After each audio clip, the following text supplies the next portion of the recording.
The rain was falling softly that morning, but for one man, it felt like the whole sky was crying with him. A Marine veteran stood at his son's funeral, the flag trembling in his hands, his heart heavier than the coffin in front of him. He had spent a lifetime commanding soldiers, but that day, he couldn't even command his own tears. And just when he thought he'd lost everything, he heard a voice behind him, a voice he never thought he'd hear again. Where in the world are you watching from? I'd love to know. And if stories like this inspire you, hit that subscribe button. There's a lot more coming your way.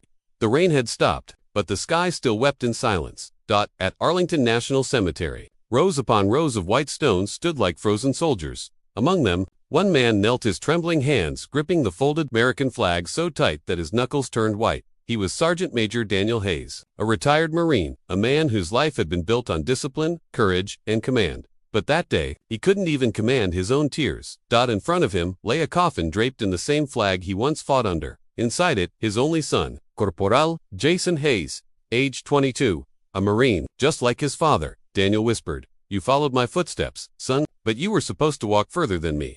He pressed his forehead against the coffin, eyes shut, trying to remember the warmth of Jason's laughter. But all he could hear was the distant 21-gun salute echoing across the cold wind, each shot piercing his heart, deeper than any bullet ever had. As the bugler played taps, Daniel's shoulders shook. He wasn't just crying for his son, he was crying for the years. They had lost the arguments before Jason enlisted, the silence after he left home, the stubborn pride that had built a wall between them, and now there was no chance left to say, "I'm proud of you, son." 2 days after the funeral, Daniel sat alone in his small living room. The medals and photos on the wall seemed to mock him now. He used to polish them with pride. Now they just collected dust. His late wife's picture sat on the mantel. Jason had died only months after she did. The two people Daniel had loved most, gone within a year. He poured himself a glass of whiskey and whispered to the empty room, "Maybe God's punishing me for being a soldier first, and a father second." His mind drifted to the last time they spoke. Jason had called him from the base before deployment. "Dad, I'm being sent overseas," Jason said. Daniel, hardened by decades of service, had replied coldly, "You knew what you signed up for. Stay sharp." "No, I love you." "No, stay safe." Just the cold professionalism of a Marine. That was their last conversation. The guilt haunted him like a shadow. Every night, he'd dream of Jason calling his name, and wake up in tears. 1 week later, Daniel returned to the cemetery. It was raining again. Maybe heaven was crying with him. He stood by his son's grave, placed the flag on the headstone, and whispered, "Forgive me, Jason. I was so busy teaching you to be strong, I forgot to tell you it's okay to be human." Suddenly, the wind grew heavy, the kind that makes trees groan and flags ripple. And then, he heard it. "Dad." Daniel froze. He turned around, but no one was there, just the sound of rain tapping against the stones. He shook his head. "I'm losing it," he muttered. But then he heard it again, clearer this time. "Dad, don't cry." It was Jason's voice. Soft, calm, exactly how he remembered it when Jason was a boy. Daniel's knees gave out. He fell to the wet ground, heart pounding.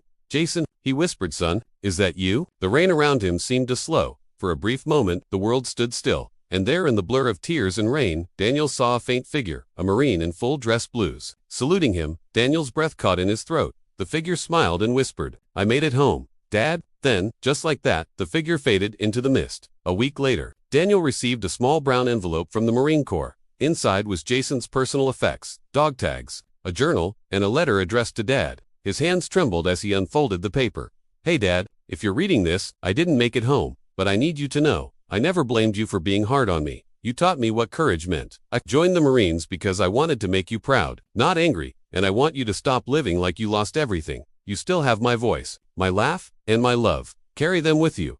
When you visit my grave, don't salute me, just talk to me, like you used to, because I'll always be right behind you. Your son, Jason." Tears poured down Daniel's face. He pressed the letter to his chest and whispered, "I heard you, son, I really did." That night, he didn't dream of war. He dreamed of walking with Jason, not as a Marine and a soldier, but as a father and son, side by side, under a peaceful sky.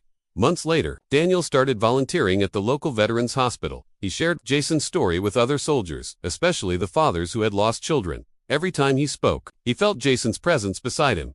On Veterans Day, Daniel visited the cemetery once more. He brought 2 flags this time, one for his son, and one for every soldier who never made it home. As he stood there, the wind blew softly. Just like before, he smiled and whispered, "I'm okay now, son." And faintly, as if carried on the wind, came that same gentle voice, "I know, Dad, I'm proud of you." Daniel saluted one last time, not as a Marine, but as a father who finally found peace. "I really appreciate you watching all the way through. If this story made you pause, reflect, or even smile for a moment, let me know in the comments. I read them all, and they honestly keep me going more than you can imagine.